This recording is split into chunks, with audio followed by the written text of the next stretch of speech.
কি গো খালা, আপনি ছেলের বউরে এত তাড়াতাড়ি বাপের বাড়ি পাঠাইছেন কেন?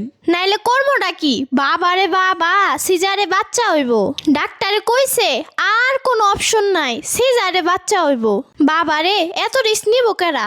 নরমালে বাচ্চা হলে রিস্ক কম থাকে, আর সিজারে বাচ্চা হলে রিস্ক অনেক বেশি থাকে। বাবারে বাবা, একটু কিছু হইলে আবার আমার দোষ পড়বো।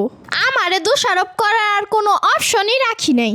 আর টাকা কত লাগবো জানেন? 50,000 টাকা লাগবো কইছে। বাপরে বাপরে বাপ, এত টাকার বাড়ি কই? আমার পোলার বেতন মাত্র 30,000। 50,000 টাকা যদি দেয় আমাদের 2 মাস উপাস থাকা লাগবো। আর বাচ্চা হওয়ার পরে না এত খরচ আছে না, এর লিগা তাগো মাইয়া তাদের কাছে দিয়া দিছি। আর কইয়া দিছি বাচ্চা হওয়ার পরে 40 দিন থাকবো। 40 দিনের যাবতীয় খরচ সব তোমরা করবা। এরপর আমারটা তো আমার কাছেই আইবো। বাবারে বাবা, বাচ্চা হওয়ার পরে কত কিছু লাগে, প্যাম্পার ম্যাম্পার, ওষুধ মষুধ আবি যাবি কত কিছু লাগে। এত টাকা কই পামু? এর লিগা বুদ্ধি করে বাপের বাড়ি পাঠাই দিছি। বউয়ের বাপ আছে এখনো বাচ্চা, বউয়ের বাপে সবকিছু দিব আর আমার পোলাটা একটু আশা নেব। 40 দিন পরে তো আবার আমি দেখবো, এটা হ্যাঁ গলে বাবা লাগবো না। শুধু 40 দিন আর সিজারের আগে 1 মাস তারা দেখলেই হইব।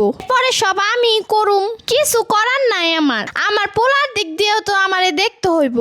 খালা, আপনারা তো দেখতে ভালোই মনে করছিলাম, কিন্তু আপনার মন মানসিকতা যে এত খারাপ এটা কিন্তু আমি বুঝতেই পারি নাই। বহেন চলে যেতেছেন কে লিগা? দমকার বেডির কাছে মনের কথা কইয়াও দেহি বিপদ।